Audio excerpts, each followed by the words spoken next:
اللہ تعالیٰ کی ہم رسول پاک کی نعت، اولیاء کرام کی منقبت، یہ بہت سعادت کی بات ہوتی ہے۔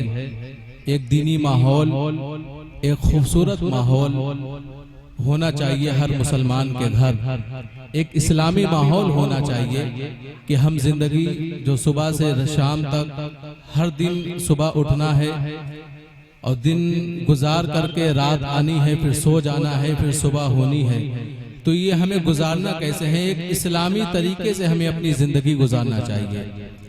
اور ہمارے لیے سب سے بڑے آئیڈیل، سب سے بڑے رہنما ہمارے نبی پاک علیہ الصلوۃ والسلام کی ذات ہے۔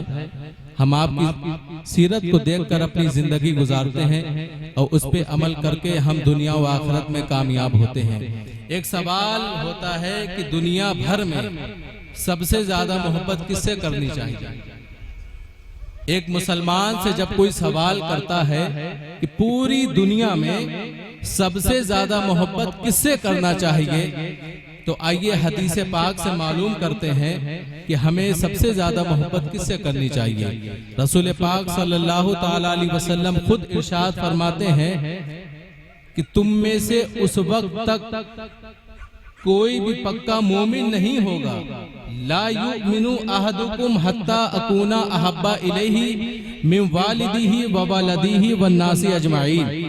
نبی کا فرمان سنے، نبی فرماتے ہیں تم میں سے اس وقت تک کوئی پکا مومن نہیں ہوگا، مسلمان نہیں ہوگا، جب تک کہ اپنے والدین سے زیادہ، اپنی بیوی بچوں سے زیادہ، اپنی اولادوں سے زیادہ، اپنے مال سے زیادہ، یہاں تک کہ اپنی جان سے زیادہ اور تمام لوگوں سے زیادہ، سب سے زیادہ محبت جب تک ہم نبی سے نہیں کریں گے ہم مسلمان نہیں ہو سکتے، ہم مسلمان نہیں ہو سکتے ہیں۔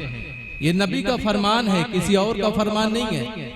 جب ہم سب سے زیادہ محبت نبی سے کرتے ہیں، وہ نبی جن کے صدقے میں حضرت آدم بنے، حضرت نوح بنے، حضرت عیسیٰ بنے، وہ نبی جن کے صدقے میں تمام کائنات کو بنایا گیا، وہ نبی جن کے صدقے میں زمین کو بنایا، آسمان کو بنایا۔ اللہ فرماتا اے میرے حبیب، اگر آپ نہ ہوتے تو کائنات کی کوئی بھی چیز نہ ہوتی، اگر آپ نہ ہوتے تو میں اپنا رب ہونا بھی ظاہر نہ فرماتا۔ اللہ نے اپنی ربوبیت کو ظاہر فرمایا ہے رسول پاک کے صدقے میں، رسول پاک کے ذریعے سے۔ تو ہم اور آپ سب سے زیادہ محبت کس سے کرتے ہیں؟ کہیے نا، اپنے نبی سے کرتے ہیں۔ کس سے کرتے ہیں؟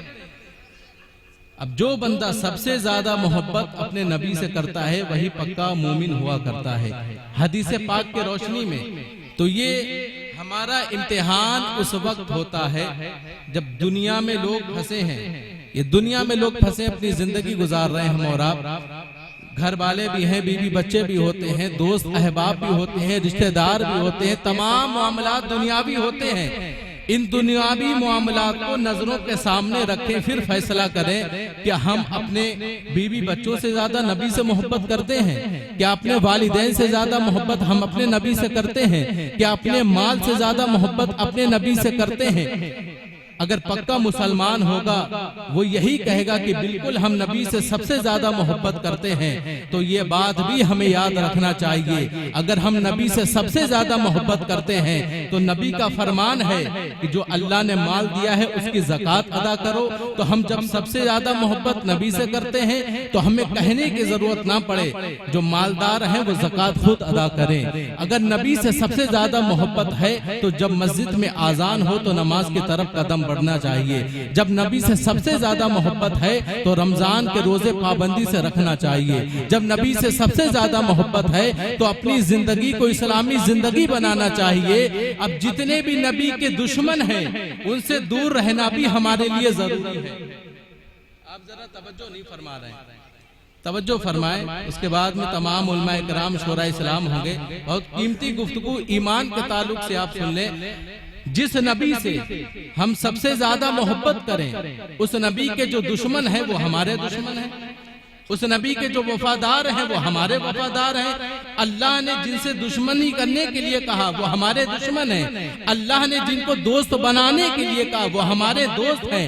اب نبی نے قرآن پاک کے ذریعے اللہ کی تعلیمات کو ہم تک پہنچایا ہے، حدیث کے ذریعے اللہ کے پیغام کو ہم تک پہنچایا ہے۔ اب اللہ کا فرمان ہے ما آتاکم الرسول فخذوہ وما نہاکم عنہ فانتہوا۔ اللہ فرماتا ہے میرے حبیب جو تمہیں دے اسے لے لو، جس سے منع کرے اس سے رک جاؤ۔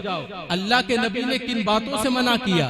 اللہ کے نبی نے فرمایا ہے ایاکم و ایاہم لا یضلونکم ولا یفتنونکم۔ نبی نے فرمایا ہے تمام بدعقیدے جتنے بھی ہوں، چاہے وہابی ہوں، دیوبندی ہوں، رافضی ہوں، خارجی ہوں، قادیانی ہوں، کوئی بھی فرقے کے ہوں، میرا فرمان نہیں، رسول پاک کا فرمان ہے۔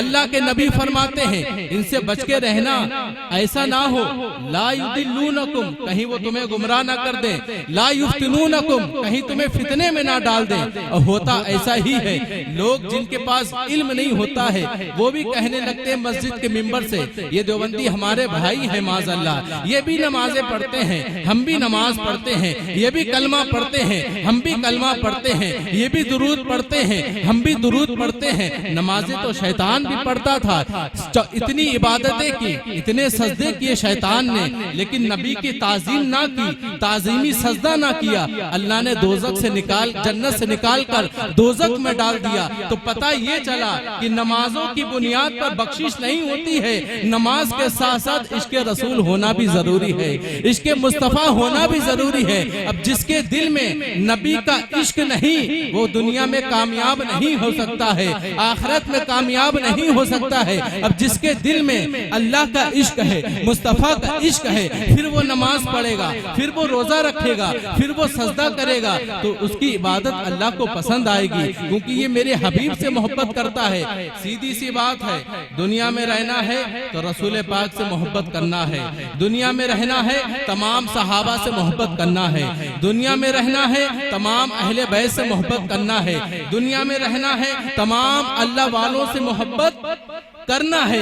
اگر ہم ان سے محبت کریں گے تو ہمارے لیے انعام کیا ہوگا؟ جب ہم مر کے قدموں میں رسول پاک کے صدقے میں قبر میں جائیں گے تو لوگ کہتے ہیں قبر میں اندھیرا ہوگا، شاعر کہتا ہے کون کہتا ہے قبر میں اندھیرا ہوگا، سامنے آقا ہوں گے تو سویرا ہوگا، سامنے آقا ہوں گے تو سویرا ہوگا۔ اور اعلیٰ حضرت کا ایک پیغام سنے اور میں گفتگو کو ختم کرتا ہوں۔